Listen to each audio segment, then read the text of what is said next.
Astro sign channel வாயிலாக உலகெங்கும் வாழ்ந்து கொண்டிருக்கும் சகோதர சகோதரிகளுக்கு அன்பார்ந்த வணக்கங்கள் மற்றும் வாழ்த்துக்கள். இன்றைய பதிவு மார்கழி மாத ராசி பலன்கள். முதலில் இந்த மாதத்துக்குரிய கிரக அமைப்புகளை பார்க்கும் பொழுது குழந்தை காரகன் தன காரகனான குரு பகவான் வக்ரம் பெற்று ரிஷபமனையில் வீற்றிருக்க, இந்த மாதத்தினுடைய தொடக்க நாளில் மனோ காரகனான சந்திரன் மிதுனமனையில் வீற்றிருக்க, கடகமனையில் அதாவது சகோதரருக்கு காரகன் என்று சொல்லக்கூடிய செவ்வாய் பகவான் வக்ரம் பெற்று கடகமனையில் இருக்கக்கூடிய இந்த மாதத்தில் இந்த ராகு கேதுக்கள் பிரம்மாண்டத்துக்கு காரகனான ராகு பகவான் மீனமனையில் அமர்ந்திருக்க, ஞான காரகனான கேது பகவான் கன்னிமனையில் வீற்றிருக்க, புத்திசாலித்தனம் மிக்க அறிவுக்கு காரகன் என்று சொல்லக்கூடிய புதன் பகவான் விருச்சிக மனையில் இந்த மாதம் பிரவேசிக்க போகிறார். இந்த விருச்சிக மனையிலிருந்து புதன் பகவான் வருகின்ற அதாவது மார்கழி மாதம் 20ஆம் தேதி 4/1/2025 அன்று புதன் பகவான் தனுசு மனைக்கு பயிற்சியாகிறார்.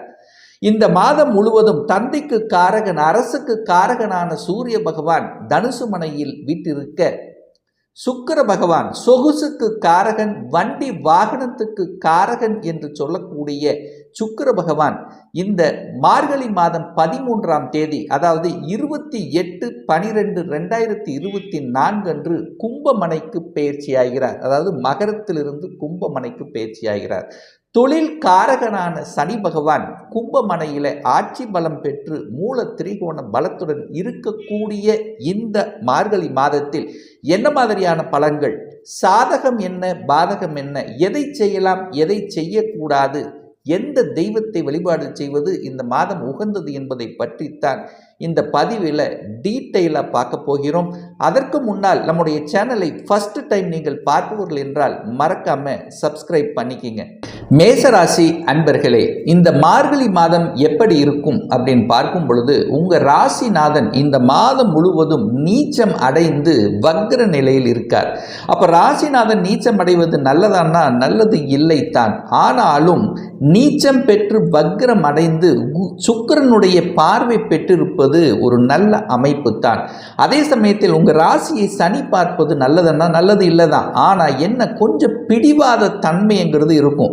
சில செயல்கள் தடைகள் தாமதமான ஒரு தோற்றத்தை கொடுத்து அதன் பிறகு அந்த சுக்கிரனுடைய பார்வையால் உங்கள் ராசிநாதன் மீது பதிகின்ற காரணத்தால் வீறு கொண்டு எழுதக்கூடிய தன்மை, அதாவது தடை தாமதத்தை கொடுத்து அதன் பிறகு வெற்றி பெறக்கூடிய தன்மையை ஏற்படுத்திவிடும்.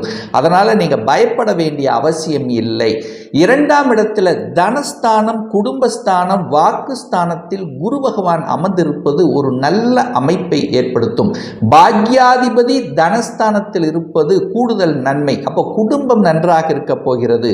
குடும்பத்தில் மனமகிழ்ச்சி, குடும்பத்துக்கு சுப காரியங்கள் செய்யக்கூடிய தன்மை, குடும்பத்துக்கு தேவையான பொருள்களை வாங்கி மகிழக்கூடிய தன்மை, குடும்ப உறுப்பினர்கள் ஒன்று சேர்ந்து ஒரு நல்ல விஷயத்துக்காக, அதாவது என்ன எடுத்துக்கலாம், குடும்பத்தில் யாராவது ஒருத்தருக்கு நல்ல விஷயங்கள் அல்லது கூட்டு தொழில் சார்ந்த விஷயத்தில் நல்லது, தனவரவு சிறப்பாக இருக்கக்கூடிய அமைப்பு.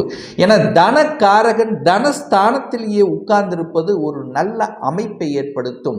அதே சமயத்தில் குருவினுடைய பார்வை சுக்கிரன் மீது பதிகிறது. தனக்காரகன் தனஸ்தானத்தின் அதிபதியாக இருக்கக்கூடிய சுக்கிரன் மீது பதிவது ஒரு நல்ல அமைப்பை உங்களுக்கு நிச்சயம் ஏற்படுத்தும்.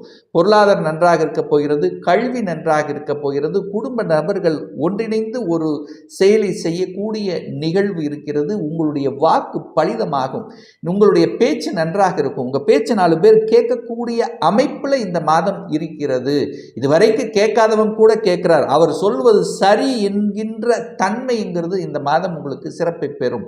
3ஆம் அதிபதியாக இருக்கக்கூடிய அந்த புதன் பகவான் 8ஆம் இடத்துல அட்டமஸ்தானத்தில் இருப்பது நல்லது இல்லை. ஆனால் குருவின் பார்வை பெற்றிருப்பது ஓகே. மறைந்த புதன் நிறைந்த அறிவை தருவார். நல்ல புத்திசாலித்தனம் கிடைக்கக்கூடிய தன்மை. என்ன டிராவல் இருக்கும், கொஞ்சம் அலைச்சல் திருச்சல்ங்கிறது இருக்கும். பத்திரங்கள், அதாவது டாக்குமெண்ட் சார்ந்த விஷயத்தில் மட்டும் கவனமாக இருக்கணும். எந்த டாக்குமெண்ட்டாக இருந்தாலும் அதை சரியாக படித்து பார்க்க வேண்டும். ஒரு வீடு வாங்கினா, வண்டி வாகனங்கள் வாங்கினாலும் சரி, அல்லது ஒரு பதிவு செய்தாலும் சரி, டாக்குமெண்ட் கவனமாக இருக்கணும். எது வரைக்கும் அப்படின்னா, மார்கழி மாதம் 20ஆம் தேதி வரை மாமன் சார்ந்த விஷயத்தில் கொஞ்சம் ஹெல்த் சார்ந்த விஷயத்திலும் கொஞ்சம் கவனமாக இருக்கும். மாமன் வகையாரம் சார்ந்த விஷயத்தில் கொஞ்சம் கவனமாக இருப்பது நல்லது. 4ஆம் இடத்தில் செவ்வாய் பகவான், அதாவது உங்க ராசிநாதன் 4ஆம் இடத்தில் இருக்கார். உங்களுடைய முயற்சிகள் கைகூடும். எதுல? இந்த சுகஸ்தானம் பெருக்கிக் கொள்வதில்லை. ஒரு வீடு வாங்குறது, வண்டி வாகனம் வாங்கக்கூடிய எண்ண ஓட்டங்களை கொடுக்கக்கூடிய ஒரு நல்ல மாதம். ஏன்னா சுக்கிரன் 4ஆம் இடத்தை பார்க்கிறார். வண்டி வாகனத்துக்கு காரக கிரகமான சுக்கிரன் 4ஆம் இடத்தை பார்ப்பதும், அந்த சுக்கிரன் செவ்வாய் இணைந்து பிருகமங்கல யோகத்துடன் இருக்கக்கூடிய இந்த காலகட்டத்தில் நிச்சயமாக நீங்கள் நினைத்த வாகனங்கள், வீடு வாங்கக்கூடிய தன்மை, வீட்டினால அனுகூலங்கள், வீட்டில் நல்ல விஷயங்கள் செயல்படுத்துவது, வீட்டிலேயே இருக்க முடியாதவர்கள் இப்போ வீட்டில் வந்து இருக்கக்கூடிய தன்மை, இது எல்லாமே சிறப்பாக இருக்கக்கூடிய அமைப்பை நிச்சயமாக உருவாக்கும். சூரிய பகவான் 5க்குரியவன், பூர்வ புண்ணிய ஸ்தானத்தின் அதிபதி, பஞ்சமஸ்தானத்தின் அதிபதியாக இருக்கக்கூடிய சூரிய பகவான் 9ஆம் இடம் என்று சொல்லக்கூடிய பாக்கியஸ்தானத்தில் இருப்பது அனைத்து விதத்திலும் மேன்மையை உங்களுக்கு கொடுக்கும். 5க்குரியவன் 9ஆம் இருப்பது மிகப்பெரிய யோகத்தை தரக்கூடிய அமைப்பு. நினைத்த காரியங்கள் நன்றாக இருக்கும், உங்க மனசு நன்றாக இருக்கும், உங்க எண்ணம் நன்றாக இருக்கும். அதாவது கடவுளினுடைய அனுகிரகம் என்பது சிறப்பை பெறும் அப்படின்னு சொல்லலாம். குலதெய்வ வழிபாடு உண்டு. கடவுளுக்கு நீங்கள் செய்யக்கூடிய ஒரு சில விஷயங்கள் என்ன சொல்லலாம், ஒரு கும்பாபிஷேகம் விஷயத்துக்கு கலந்து கொள்வது, அல்லது கோயிலை எடுத்து நிர்வாகம் செய்வது, ஸோ இந்த மாதிரியான அட்மினிஸ்ட்ரேஷன் சார்ந்த விஷயங்கள் சிறப்பை பெறக்கூடிய ஒரு நல்ல மாதமாக அமையும். சூரியன் பாக்கியஸ்தானத்தில் இருக்கார். தந்தையின் மூலமாக நல்லவைகள், குழந்தைகள் மூலமாக நல்லவைகள், குழந்தைகள் ஆசைப்பட்டதை அடையக்கூடிய தன்மை, குழந்தைகளுக்காக நீங்கள் சில விஷயங்கள், அவர்களுக்காக, அவர்களுடைய திருப்திக்காக, அவர்களுடைய ஆசைகளை நிறைவேற்றக்கூடிய தன்மை, குழந்தைகளால் உங்களுக்கு ஒரு நல்ல பாக்கியம் கிடைக்கப் போகிறது. நீங்கள் இந்த குழந்தைகள் பெற்றிருக்கிறதுக்காக நீங்கள் பெருமைப்படக்கூடிய தன்மைகள், குழந்தைகள் நல்லவைகள் நடக்கக்கூடிய, குழந்தை பாக்கியம் கிடைக்கக்கூடிய ஒரு அற்புதமான ஒரு மாதமாக நிச்சயமாக இந்த மேசராசினருக்கு அமையும். 6ஆம் இடத்தில் கேது இருக்கார். கேது 6ஆம் இடம் உபஜயஸ்தானத்தில் இருப்பது ஒரு நல்ல அமைப்பு. இந்த ராகு கேதுக்கள் பார்த்தீங்கன்னா 6-12 இருப்பது நல்ல பலனை தரும். ஸோ அந்த வகையில் எதிர்ப்பாளர்கள், இதுவரைக்கும் உங்களுக்கு குடைச்சல் கொடுத்தவர்கள் யார் என்று கண்டறிந்து அதற்கு தகுந்த மாதிரி செயல் திட்டம் தீட்டக்கூடிய தன்மைங்கிறது இந்த மாதம் இருக்கு.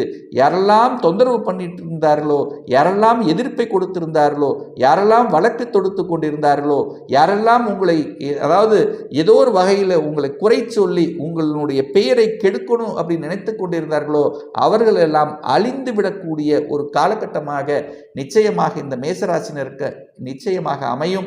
ஏன் சொல்றேன்னா, குருவினுடைய பார்வை இருக்கு. ஒரு சிலர் அந்த எதிர்ப்பாளர்கள் உங்களுக்கு நல்லவர்களாக, உங்களுக்கு பிடித்தவர்களாக கன்வெர்ட் ஆகக்கூடிய வாய்ப்புகளும், அதாவது சரணடைவார்கள் அப்படின்னு நான் சொல்றேன். அதே சமயத்தில் வேலை உங்களுக்கு நிச்சயமாக உண்டு. வேலையில் இருந்த அழுத்த பிரஷர்கள் நிச்சயமாக குறையும் இந்த மாதம். அதே சமயத்தில் பார்த்தீங்கன்னா 8ஆம் இடத்தை குரு பார்க்கறதுனால, அந்த 8ஆம் இடத்தில் புதன் பகவான் இருக்கின்ற காரணத்தால் நீங்கள், அதாவது தெரியாத ஒரு விஷயத்தை நீங்கள் தெரியக்கூடிய தன்மை இருக்கும். மறைபொருள் ஞானம் என்பது இந்த மாதம் இருக்கு. கண்டுபிடிப்பு சார்ந்த விஷயத்தில் அனுகூலத்தை தரக்கூடிய ஒரு நல்ல மாதமாக இருக்கும். ரிசர்ச் சார்ந்த துறையில், அறிவியல் சம்பந்தப்பட்ட, அதாவது என்ன சொல்வது, கண்டுபிடிப்புகள் சம்பந்தப்பட்ட துறையில் இருக்கக்கூடியவர்களுக்கு நல்ல ஞானம் கிடைத்து அதை வெற்றிகரமாக செயல்படுத்தக்கூடிய தன்மை, திடீர் அதிர்ஷ்ட வாய்ப்புகள் உங்களுக்கு கிடைக்கக்கூடிய வாய்ப்பு நிச்சயமாக உண்டு. 8ஆம் இடம் என்பது வலி, வேதனை, துக்கம், துயரம், அசிங்கம், அவமானம் என்று சொன்ன கூட அதன் மூலியமாக செய்யக்கூடிய தொழில்கள் மூலமாக உங்களுக்கு கூடுதல் வருமானத்தை தரக்கூடிய அமைப்பில் இருக்கு. அதாவது அசிங்கம் என்று சொல்லக்கூடிய மது சம்பந்தப்பட்ட துறையில் இருக்கின்ற, மதுபான விற்பனை சம்பந்தப்பட்ட துறையில் இருக்கின்றவர்கள், அதே சமயத்தில் இந்த கழிவு நீர் சம்பந்தப்பட்ட, கழிவு நீர் சுத்திகரிப்பு சம்பந்தப்பட்ட, சாக்கடை சம்பந்தப்பட்ட, ஸோ இந்த மாதிரி அந்த துறையை எடுத்து நடத்தி இருக்கக்கூடிய அத்தனை பேருக்கும் இந்த மேசராசி என்பர்களுக்கு நல்லவைகள் நடக்கக்கூடிய, அதாவது அருவருக்கத்தக்க சம்பந்தப்பட்ட துறையில் இருக்கின்றவர்கள், சொல்லி கொள்ளளவுக்கு கூச்சப்படக்கூடிய துறையில் இருக்கக்கூடிய இந்த மேசராசி அன்பர்களுக்கு பார்த்தீங்கன்னா இந்த மாதம் கூடுதல் வருமானத்தையும் திடீர் அதிர்ஷ்டத்தன்மையும் கொடுக்கக்கூடிய அமைப்பில் இருக்கு. சூரிய பகவான் 9ஆம் இடத்தில் இருக்கார். 9ஆம் இடத்துல சூரியன் இருக்கிறதுனால அரசின் மூலமாக கூடுதல் நன்மைகள் பெற காத்து கொண்டிருக்கிறது இந்த மேசராசி என்பர்கள். அரசு விஷயத்தில், அரசாங்க விஷயத்தில், அரசியல் சார்ந்த விஷயத்தில், அதே சமயத்தில் பார்த்தீங்கன்னா அட்மினிஸ்ட்ரேஷன் சார்ந்த விஷயத்தில் நல்லவைகள் நடக்கும். அரசு காரியங்கள் அத்தனையும் ஜெயிக்கும். ஸோ கடந்த மாதம் பார்த்தீங்கன்னா 5க்குரியவன் 8ல் உட்கார்ந்திருந்தார், சூரியன் 8ல் மறைஞ்சிருந்தார். தந்தைக்கு சில உடல்நல தொந்தரவு இருந்தது, தந்தையால் பிரச்சனை இருந்தது. இப்போ அத்தனையும் சரி செய்யக்கூடிய சந்தர்ப்பங்களை உருவாக்கும். அரசு காரியங்கள் எதெல்லாம் தடைபட்டு விட்டு வைத்தீர்களோ அதை எடுத்து நடத்தக்கூடிய ஒரு நல்ல மாதமாக அமையும். அரசு எக்ஸாம் எழுதி தோத்தவர்களும் அல்லது எழுத முடியாமல் இருந்தவர்களும் அதுக்கான ஒரு எண்ணத்தை கொடுக்காதவர்கள் கூட இந்த மாதம் உங்களுக்கு கொடுக்க போகிறதுன்னு சொல்லலாம். 10ஆம் இடத்தில் சுக்கிரன் உட்கார்ந்திருக்கார், நிஷ்பலத்தோடு உட்கார்ந்திருக்கார். ஆனாலும் குருவினுடைய பார்வை பெற்றிருக்கின்ற காரணத்தால நிச்சயமாக சுக்கிரனால அனுகூலங்கள், சுக்கிரன் சம்பந்தப்பட்ட 10ஆம் இடத்தில் இருக்கல்லவா, கலைத்துறையில் இருக்கக்கூடிய இந்த மேசராசி என்பவர்களுக்கு கூடுதல் நன்மைகளை தரக்கூடிய அமைப்பு. இதுவரைக்கு சனியினால பாதிக்கப்பட்டவர்கள், சனி என்கின்ற கிரகம் எந்த இடத்துல இருந்தாலும் சில தொல்லைகள், ஒரு பிரச்சனை இருக்கல்லவா, இந்த மாதத்தில் பார்த்தீங்கன்னா இந்த சுக்கிரன் பார்த்தீங்கன்னா மார்கழி 13ஆம் தேதி, அதாவது 28/12/2024 அன்று சுக்கிர பகவான் கும்பமனைக்கு பெயர்ச்சியாகி அங்கு சனியோடு சேர்ந்து அமரப்போகிறார். அப்போ சனி பகவான் நல்லவைகள் நடக்க, அதாவது சனி என்கின்ற அந்த கிரகத்தின் மூலமாக தொழில் ரீதியாக சில பிரச்சனைகளை சந்தித்து கொண்டிருந்தவர்கள் சரியாகக்கூடிய வாய்ப்பு, தொழிலில் நல்ல லாபம் கிடைக்க போகிறது அப்படின்னு நம்ம எடுத்துக்கலாம். தொழில் சார்ந்த விஷயத்தில் ஒரு லாபம், விற்க முடியாத தன்மையில் இருந்தவர்களுக்கு நல்லது. வெளிநாட்டு தொடர்புகள், வெளிநாட்டு வாணிபங்கள் மூலமாக கூடுதல் நன்மை பெறக்கூடிய அமைப்பு இந்த மாதத்தினுடைய பிற்பகுதியில் நிச்சயமாக உண்டு.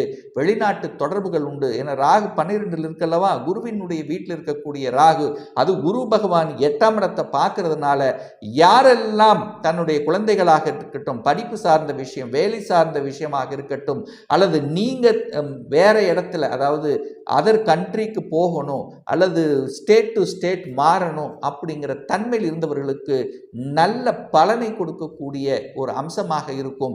இந்த மாதம் குலதெய்வ வழிபாடு உங்களுக்கு மிகச்சிறந்த பலனை, நினைத்த காரியங்களை ஈடக்கூடிய வகையில் இந்த குலதெய்வ வழிபாடு உங்கள் குலதெய்வத்தினுடைய அருள் கிட்டும்.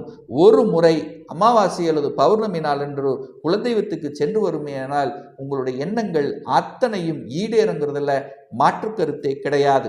ஒரு துல்லிய பலன் வேணும், லைஃப் ப்ரெடிக்ஷன். அதாவது திருமணம் தடைப்பட்டு கொண்டே இருக்கிறது, எப்போதான் நமக்கு திருமணம் நடக்கும், என்ன படிப்பு படிக்கலாம், எப்போ நமக்கு ப்ரமோஷன் கிடைக்கும், எப்போ நமக்கு குழந்தை பாக்கியம் அமையும், எப்போ வீடு கட்டலாம், இது போன்ற கேள்விகளுக்கு துல்லிய பலனை நம்மால் கூற முடியும். ஒரு பர்சனல் ஹாரோஸ்கோப் பார்க்கணும், சுயஜாதகம் பார்க்கணும் என்று விருப்பமுடைய அன்பர்கள் டிஸ்பிளே தெரியக்கூடிய நம்பருக்கு வாட்ஸ்அப் மூலமாகவோ ஃபோன் கால் மூலமாகவோ தொடர்பு கொண்டு அப்பாயின்மெண்ட் பெற்றுக்கொண்டு கன்சல்டேஷன் எடுத்துக்கலாம். நிச்சயமாக இந்த பதிவு ஏதாவது ஒரு ரூபத்தில் உங்களுக்கு யூஸ்ஃபுல்லாக இருக்குங்கிறதுல எந்தவித மாற்று கருத்தும் கிடையாது. நம்ம சேனலை நீங்கள் ஃபஸ்ட்டு டைம் பார்ப்பவர்கள் என்றால் மறக்காமல் சப்ஸ்கிரைப் பண்ணிக்கிங்க.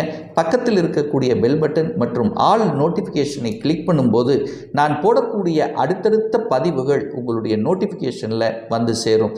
இந்த ராசி நட்சத்திர நேயர்கள் அனைவரும் வாழ்க வளர்க வளமுடன் என்று எனது வாழ்த்தினை தெரிவித்துக் கொண்டு விடைபெறுகிறேன். நன்றி, வணக்கம், வாழ்த்துக்கள்.